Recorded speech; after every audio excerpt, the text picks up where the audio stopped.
Ada gunanya kawan-kawan. Kita menceritakan ke orang lain bahwa kita ini begini-begini, sementara kita tahu orang itu tidak suka. Pasti orang itu tidak bakalan percaya dengan cerita kita, kawan-kawan.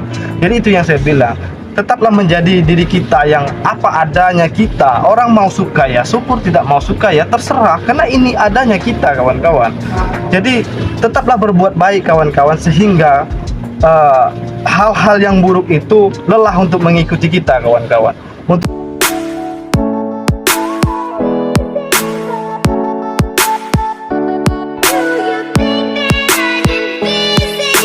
Saya menganggap hidup itu tak jauh bedanya dengan lautan dan pantai.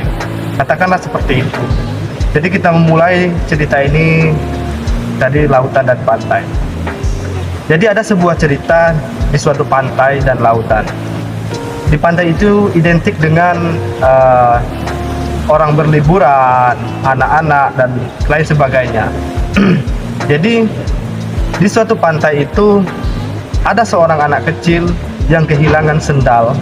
Kemudian anak kecil itu berkata bahwa lautan ini pencuri.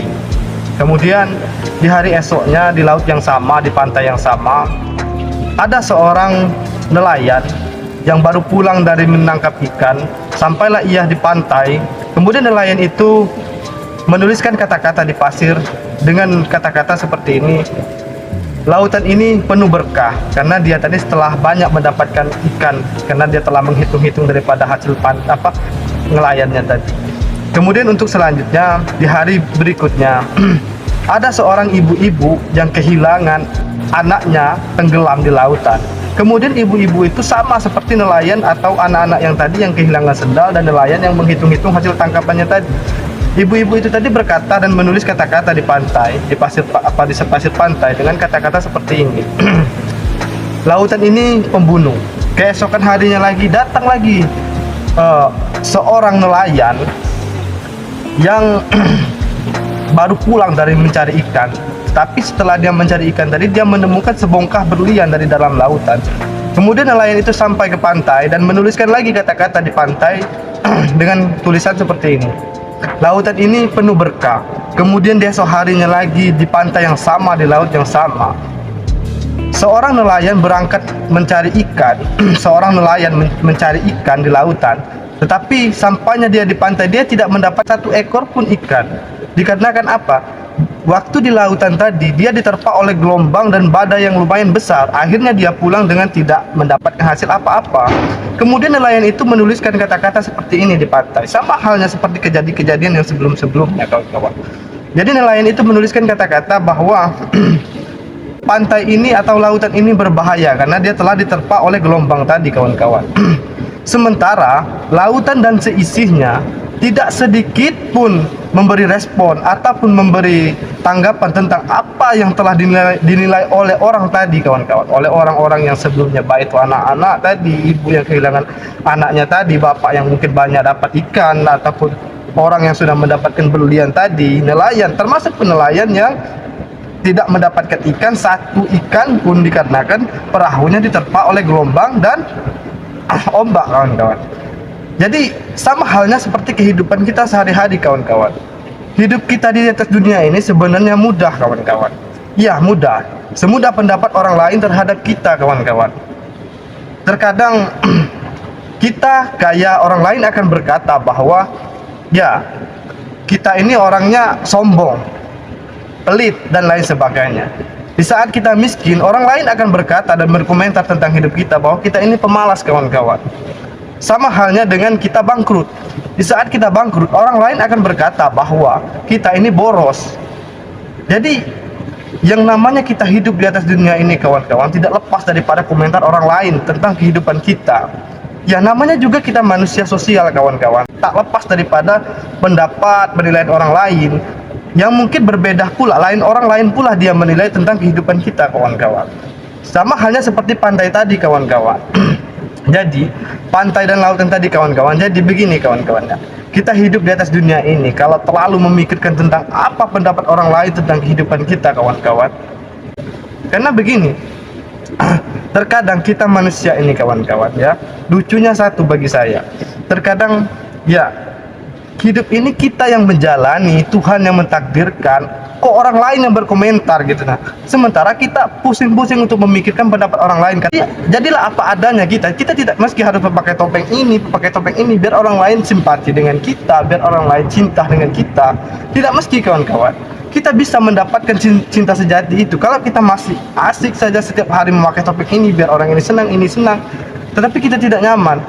Tidak ada gunanya kawan-kawan. Akhirnya yang kita dapatkan bukan cinta yang sejati kawan-kawan, tetapi kalau kita menjadi diri kita pribadi, ya kita menjadi diri kita pribadi, istilahnya apa adanya kita gitu. Nah, insya Allah kita pun bakalan bisa mendapatkan cinta sejati itu. Jadi sekali lagi saya tegaskan kawan-kawan, tidak ada gunanya kita memakai topeng untuk membahagiakan orang lain sementara kita sendiri saja tidak bahagia. Karena kita bisa dicintai orang apa adanya tanpa mesti kita harus berpura-pura seperti ini, biar orang lain cinta kepada kita. Andai pun dapat cintanya kawan, belum tentu cinta kasih sayangnya atau rasa pedulinya itu belum tentu sejati kawan-kawan. Belum tentu itu istilahnya selamanya dia mencintai kita. Karena ya kita pun mendapatkan itu dari kata istilahnya berpura-pura kita kawan-kawan. Kita berpura-pura seperti ini biar orang lain ini senang. Kita berpura-pura seperti ini biar orang ini senang, biar orang ini cinta, biar orang ini sayang sama kita. Tidak ada gunanya kawan-kawan menjadi diri kita apa adanya. Cukuplah menjadi kita apa adanya. Karena begini kawan-kawan, yang kalau menurut saya ya, orang yang benar-benar mencintai kita tidak meski kita harus perjelaskan bahwa kita ini begini, itu tidak butuh kawan-kawan. Karena orang yang mencintai kita tidak butuh akan hal itu. Begitupun dengan orang yang tidak suka dengan kita. Orang yang tidak suka dengan kita, dengan apapun cerita kita, sudah pasti orang itu tidak bakal percaya kawan-kawan. Cukuplah ya sederhana saja menjadi apa adanya kita. Teruslah kita berbuat baik kawan-kawan.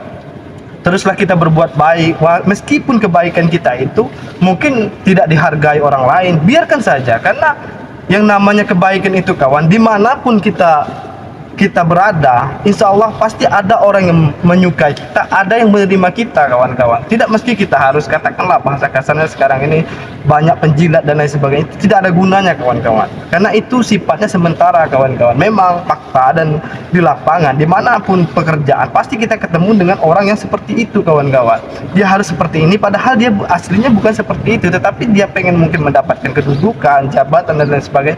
Dia harus seperti itu, sementara sebenarnya dia belum tentu nyaman kawan-kawan. Dia berada di posisi yang seperti itu tadi, tetapi tujuannya ya jelas biar mendapatkan simpati mungkin dari orang lain, biar mendapatkan kedudukan yang mungkin lebih baik.